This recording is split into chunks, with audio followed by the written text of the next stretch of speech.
Sir यहाँ पे इतना ज़्यादा कूड़ा फैला हुआ है। देखो जी, कूड़े की तो ऐसी बात है कि ये कूड़े को तो हम 40 साल से झेल रहे हैं यहाँ पे। आज कोई नई बात नहीं है। और गंदगी तो समझो कि हमारी किस्मत के साथ जुड़ी हुई है, क्योंकि जब से हम यहाँ पर बसे हैं तब से इससे निजात ना मिली और शायद आगे भी नहीं मिलेगी हमें। जो भी नेता आता है वो केवल बाहर रोड पे ही अपनी हाजिरी लगाता है और उसके बाद चला जाता है। पिछले 3 वर्षों से हमारे पास ना तो हमारी कोई विधायक आई है और ना हमारा कोई काउंसलर आया, ना हमारा कोई सांसद आया है। परेशानी लैट्रिन की बहुत ज्यादा है, हमें सीवर भरे रहते हैं, लैट्रिन साफ नहीं होती है, बहुत गंदगी है, इतने परेशान है कि हद से ज्यादा। कंप्लेन नहीं कराई कभी? कराई थी, कुछ नहीं होता। वोटिंग के टाइम में आते हैं वोट लेने के लिए, बस नालियाँ देखो सारी भरी पड़ी हुई है, नाली की सफाई नहीं है, घरों में हमारे पानी जा रहा है।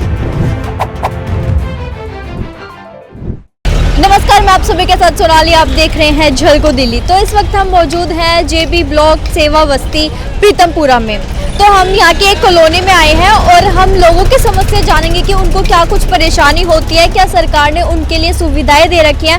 लेकिन हमने जाते जाते ये देखा कि यहाँ पे ही कॉलोनी के पास में इतना सारा कूड़ा पड़ा हुआ है, गाय कूड़ा खाती हुई नजर आई है। और यहाँ पे अगर हम चलेंगे तो यहाँ पे पूरी ही कॉलोनी में कूड़ा फैला हुआ है। आप अगर यहाँ से भी देखेंगे तो हम यहाँ जा नहीं सकते, इतना ज़्यादा यहाँ पे कूड़ा फैला हुआ है। गाड़ियाँ भी यहीं पे लगी हुई है और यहाँ पे शायद सफाई नहीं होती होगी इतने समय से, इसलिए शायद इतना ज़्यादा कूड़ा है। तो हम लोगों से बातचीत करेंगे कि क्या कुछ समस्या उनको यहाँ पे आती होंगी, क्या सरकार ने उनको सुविधाएँ दी हैं। नमस्कार सर। नमस्कार जी। आपका नाम क्या है? मेरा नाम सुरेश वानखड़े है और मैं यहाँ से जीपी क्लस्टर से उप प्रधान हूँ। सर यहाँ पे इतना ज़्यादा कूड़ा फैला हुआ है, इसके बारे में क्या कहना चाहोगे आप? देखो जी, कूड़े की तो ऐसी बात है कि ये कूड़े को तो हम 40 साल से झेल रहे हैं यहाँ पे। आज कोई नई बात नहीं है। और गंदगी तो समझो कि हमारी किस्मत के साथ जुड़ी हुई है, इससे तो हमें कोई गुरेज ही नहीं है, क्योंकि जब से हम यहाँ पर बसे हैं तब से इससे निजात ना मिली और शायद आगे भी नहीं मिलेगी हमें। क्योंकि अब जैसे कि अब इलेक्शन का दौर आ रहा है तो अब नेताओं का आना जाना चालू होगा, तो हो सकता है बाहर रोडों पे झाड़ू लग जाए, लेकिन अंदर जाके कोई खुश नहीं है इस चीज़ से।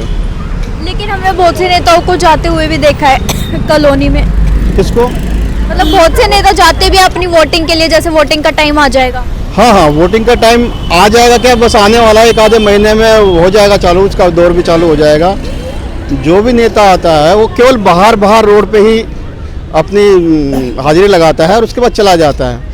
खास करके जो बड़ी पार्टियों के लीडर्स हैं, आजकल तो 3 पार्टियां चर्चा में हैं, उन तीनों पार्टियों के लोगों को ये संदेश ज़रूर पहुंचाना कि कौन से लोग ऐसे हैं जो झुग्गियों के अंदर जाते हैं, जो स्टेट माननीय बैठे हुए हैं या जो लोग इलेक्शन लड़ रहे हैं, ना तो वो कभी आके झाँकते हैं इसके अंदर, और जो बना के हमने यहाँ से भेजे वो भी हमारे पास आते नहीं हैं। तो अभी तक आपने कोई कंप्लेन नहीं करवाई?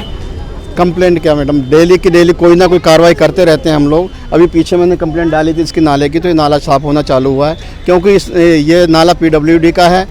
तो ये भरने के बाद क्या होता है कि ये नाला जो बैक मारता है और हमारे घरों तक पानी पहुंच जाता है, और घर के अंदर भी अगर आप जाएंगे तो आपको दिखाई देगा कि घर के अंदर तक गंदा पानी पहुँच जाता है। इससे सबसे बड़ी समस्या यहाँ पर सफाई की है। और दूसरे, पानी की सप्लाई आती तो ज़रूर है, अच्छी आता है, जब से नई सरकार बनी है तब से पानी अच्छा आ रहा है, लेकिन क्या है कि उसके अंदर पानी अगर आप नल का खोलेंगे और उसको हाथ में लेंगे तो उसके अंदर मिट्टी आएगी।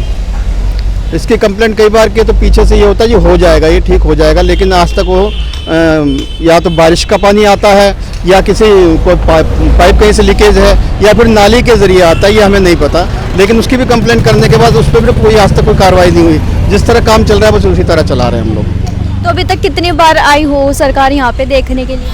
नहीं, कोई नहीं आता।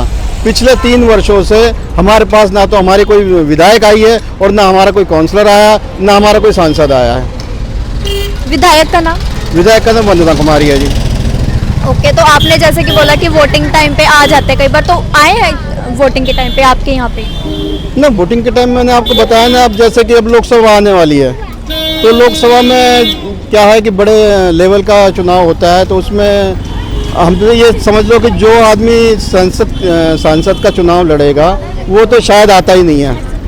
पीछे भी कई बार चुनाव हुए हैं, तो उनसे जब हम ये पूछते हैं कि भैया आप लोग हमारे उम्मीदवार हैं, आप कम से कम एक बार आओ तो सही, लेकिन वो कहते हैं कि हमारे पास इतना बड़ा लोकसभा होता है, बहुत बड़ा क्षेत्र होता है, 10-10 विधानसभाएं होती हैं, हम लोग नहीं आ सकते। तो बिना चेहरा देखे लोग कैसे वोटिंग करें? लेकिन फिर भी उनको कहते हैं कि नहीं हमारी पार्टी काम करेगी, हमें आपको वोट देना पड़ेगा। लेकिन केजरीवाल ने बहुत सारे वादे कर दिए थे, दिल्ली को इतना साफ सुथरा बना देंगे। देखो जहाँ सफाई होगी, अगर आप वहीं पे झाड़ू लगा रहे हैं तो उसका लाभ क्या? आप कोठियों में यही रोड आप पार कर लो, आपको उस रोड पे आपको सफाई नजर आ जाएगी। और इस रोड पे जहाँ आप खड़े हुए हैं, यहाँ आप देख लो कि यहाँ में और इस रोड के पार में कितना फर्क है।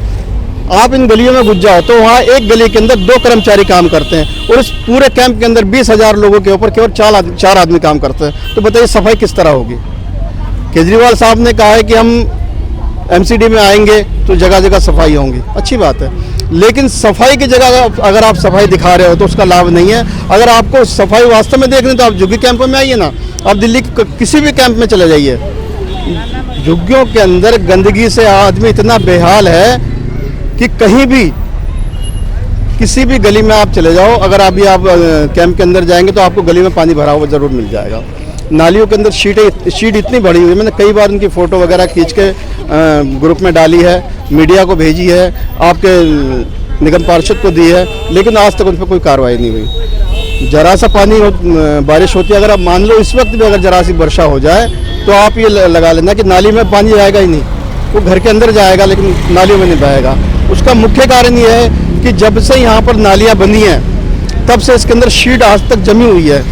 वो उससे क्या होता है कि ऊपर तक अगर गाद भरी होगी तो पानी जो है जहाँ पर रुक जाएगा वहीं खड़ा हो जाएगा, पानी आगे बहेगा ही नहीं। तो उसकी कंप्लेंट करो तो कोई लाभ नहीं होता है। हम लोगों ने कई लिखत में भी कंप्लेंट करी है, फ़ोन करके भी कंप्लेंट करी है, ऑनलाइन कंप्लेंट करी, लेकिन कोई लाभ नहीं होता उसका। सरकार से मैं इतनी अपील करना चाहता हूँ कि जो इतने वर्षों से हम लोग भोग रहे हैं, हमारी आने वाली पीढ़ी उस चीज़ को ना भोगे। जो गंदगियों में हमने समय बिताया है वो हमारे बच्चे ना भुगते उस चीज़ को, तो हमारी कैटेगरी बदले और हमें जल्द से जल्द जो प्रधानमंत्री आवास योजना के तहत मकान बनाए जा रहे हैं हमें वो मकान तक पहुंचा दे, ताकि आने वाला हमारे बच्चे का भविष्य सुधर जाए और हम साफ़ सुथरी ज़िंदगी जी लें। देखो हम कॉलोनी के अंदर आए हैं और कॉलोनी में आप देख सकते हो कि एक शौचालय है और वो भी साफ सुथरा नहीं है। अगर हम अंदर जाके देखेंगे तो देखो कितनी ज़्यादा गंदगी, पानी से भरा हुआ है। ये यहाँ पे एक शौचालय दिया गया है, तो आपको क्या कुछ परेशानी होती है यहाँ पे? बहुत कुछ होती है, कभी कभी पानी नहीं आता, ये सब होता है। तो यहाँ पे ये साफ सुथरा रहता है? नहीं, इतना नहीं रहता। किसी ने मतलब गुटखा तम्बाकू खा के थूक दिया तो ऐसा होता है। मतलब तो इस साइड ये लड़कों का वॉशरूम बना हुआ है और इस साइड लड़कियों का बना हुआ है। मतलब दीदी पता है ये ना कभी कभार सफाई होती है इधर, मतलब जैसे कि रोज होनी चाहिए ना, वैसे कभी करवाते नहीं यार सफाई, कभी कभार ही होती है यहाँ पर। कभी कभार आते हैं वैसे बहुत गंदी भर जाती, बाहर जाना पड़ता है बाल्टी लेकर। बाहर जाते हो? हाँ, वो बाहर रेड डब्बे में। वहाँ क्या कूड़े कचरे वाले में? हाँ। तो देखो लोगों को कितनी परेशानी होती है। छोटी छोटी बच्चियां हैं, उनको वॉशरूम करने के लिए कूड़े के कचरे के पास जाना पड़ता है, क्योंकि यहाँ पे शौचालय सरकार साफ करने के लिए नहीं आती है। आती भी है तो कभी कभार आती है, तो शायद वोटिंग के टाइम पे आती है। वोटिंग के टाइम पे आती है? यस। हाँ, कि उनको वोट चाहिए। हाँ, वोट चाहिए, वोट आते ही नहीं है। और वैसे कभी आते नहीं है, मुझे जब वोट के लिए होता है तभी आते। परेशानी लैटरिन की बहुत ज़्यादा है, हमें सीवर भरे रहते हैं, लैटरिन साफ नहीं होती है, बहुत गंदगी है, इतने परेशान हैं कि हद से ज़्यादा। कंप्लेन नहीं कराई कभी? कराई थी, कुछ नहीं होता। रिटर्न में कंप्लेन दी थी? दी थी, एक्शन नहीं लिया गया? कोई एक्शन नहीं लिया गया। वोटिंग के टाइम पे आते हैं? वोटिंग के टाइम में आते हैं वोट लेने के लिए, बस नालियाँ देखो सारी भरी पड़ी हुई है, नाली की सफाई नहीं है, घरों में हमारे पानी जा रहा है, नाला भरा पड़ा हुआ है, कुछ भी सफाई नहीं होती है। क्या कर सकते हैं हम? बोल ही सकते हैं और कुछ नहीं कर सकते। बोलने के टाइम, वोटिंग के टाइम पे आ जाते, ये करेंगे वो करेंगे, उसके बाद में दिखाई नहीं देते। बस हमें सबसे ज़्यादा लैटरिन की और नाली की बहुत परेशानी है। जैसे कि केजरीवाल ने कह रखा है दिल्ली को साफ सुथरा बनाएंगे, तो क्या वो खड़ी उतरी है अपने इस वाक्य पे? शुरू में तो काम सही चल रहा था, अब कुछ ज़्यादा डिले हो रहा है। अब ज़्यादा डिले हो रहा है, पहले सही था, पहले तो चलो नाले नुले साफ हो गए थे, इस टाइम थोड़ी परेशानी हो रही है। कुछ लोगों का कहना है कि वोटिंग के टाइम पे आते हैं और फिर अपना मुंह भी नहीं दिखाते यहाँ पे आके। जी हाँ, वंदना कुमारी पहले आती थी लेकिन अब नहीं आती झुग्गियों में। तो अब क्या कहना चाहोगे सरकार से? सरकार से हम यही कहना चाहेंगे, भाई हमें कहीं बसा दो, हमें कोई मकान प्लाट दे दे ताकि हम भी अच्छे दिन बिताए, ये नरक के दिन हमारे नसीब से ख़त्म हो। देखो तो एक तरफ बहुत अच्छे लोग हैं, जो कई लोग सुविधाओं का फ़ायदा उठाते हैं, सरकार उनके साफ सफाई भी करवाती होंगी शायद, लेकिन कुछ ऐसी ही कॉलोनियां हैं जहां पे लोग जहां पे सरकार आके भी नहीं देखती है, तो ये लोग कितने परेशान हैं। आपको ये वीडियो कैसी लगी हमें नीचे कमेंट सेक्शन में ज़रूर बताना। देखते रहे झलको दिल्ली।